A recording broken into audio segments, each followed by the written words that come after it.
రేపు బీఆర్ఎస్ అధినేత కేసీఆర్ తెలంగాణ భవన్కు వెళ్లనున్నారు. అసెంబ్లీ ఎన్నికల ఫలితాల తర్వాత తొలిసారిగా తెలంగాణ భవన్కు రానున్నారు.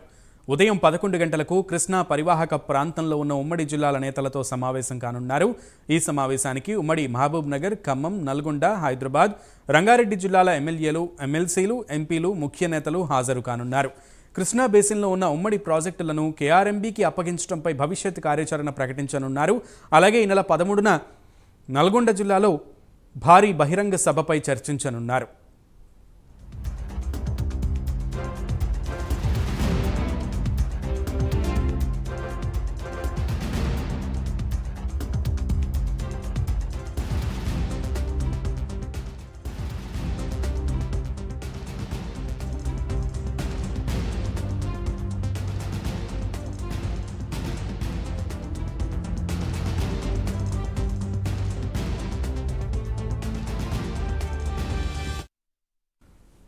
మొత్తానికి రేపు బీఆర్ఎస్ భవన్కు మాజీ ముఖ్యమంత్రి కేసీఆర్ రానున్నారు. ఈ నేపథ్యంలో తెలంగాణ భవన్లో కీలకంగా ఉమ్మడి కృష్ణా జిల్లా పరివాహక ప్రాంత ఎమ్మెల్యేలు, ఎమ్మెల్సీలతో భేటీ కానున్నారు.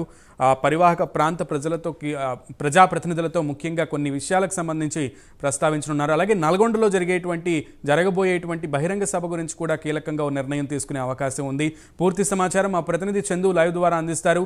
చందు.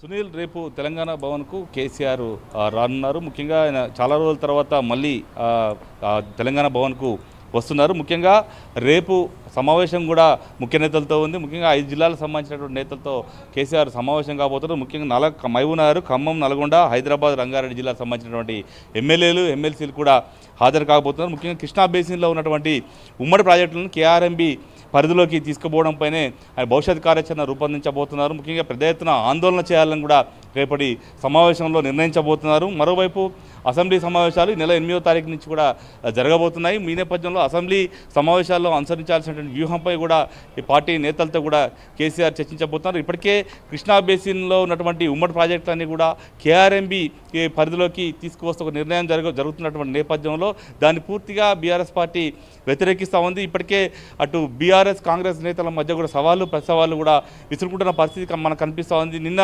రేవంత్ రెడ్డి అంశంపై మాట్లాడిన కొద్ది గంటల్లోనే అటు మాజీ మంత్రి హరీష్ రావు కూడా కౌంటర్ ఇచ్చారు. ఖచ్చితంగా ఈ గత బీఆర్ఎస్ ప్రభుత్వంలో ఇది కేఆర్ఎంబీ పరిధిలోకి తీసుకొచ్చేటువంటి అంశంపై ఎలాంటి నిర్ణయం కూడా తీసుకోలేదు. ఇప్పుడు కాంగ్రెస్ ప్రభుత్వమే ఆ నిర్ణయం తీసుకుందంటూ కూడా హరీష్ రావు చెప్పిన పరిస్థితుల్లో ఇటు ప్రతి సవాళ్ళు కొనసాగుతూ ఉన్నాయి. మరోవైపు నల్గొండ జిల్లాలో ఇదే అంశంపై పెద్ద ఎత్తున భారీ బహిరంగ సభను కూడా నిర్వహించాలని కూడా బీఆర్ఎస్ పార్టీ భావిస్తూ ఉంది. దాదాపు 2 లక్షల మందిని ఆ రైతులను సమీకరించి కూడా పెద్ద ఎత్తున ఆందోళన చేయాలి, ఖచ్చితంగా బహిరంగ సభను నిర్వహించాలని కూడా కేసీఆర్ భావిస్తున్న నేపథ్యంలో రేపు ఈ సమావేశంలో ఈ అంశంపై చర్చకు వచ్చే అవకాశం కనిపిస్తుంది. ఫిబ్రవరి 13వ తారీఖు కూడా నల్గొండలో బహిరంగ సభను ఏర్పాటు చేయాలని కూడా ఇప్పటికీ డిసైడ్ చేసినట్టుగా తెలుస్తుంది. నిన్న నందినగర్లోని కేసీఆర్ తన నివాసంలో పార్టీ ముఖ్య నేతలతో ఇదే అంశంపై కూడా సమావేశం అయితే నిర్వహించారు. రేపు ఆయన భవన్కు వచ్చింది. రేపు 11 గంటలకు ఆయన భవన్కు వస్తున్నారు. భవన్కు వచ్చిన తర్వాత ముఖ్య నేతలతో సమావేశం నిర్వహించబోతున్నారు. ముఖ్యంగా అసెంబ్లీ సమావేశాల్లో అనుసరించాల్సిన వ్యూహంపై కూడా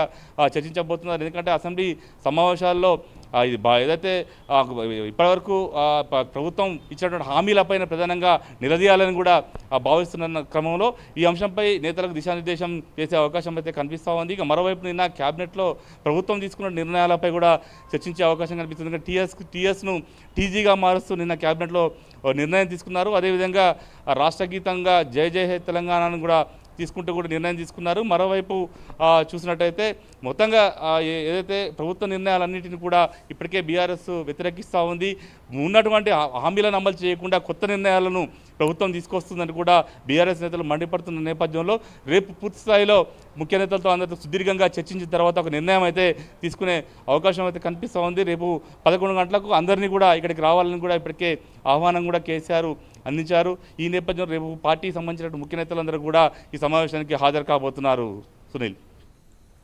రైట్ చందు, థ్యాంక్ యూ.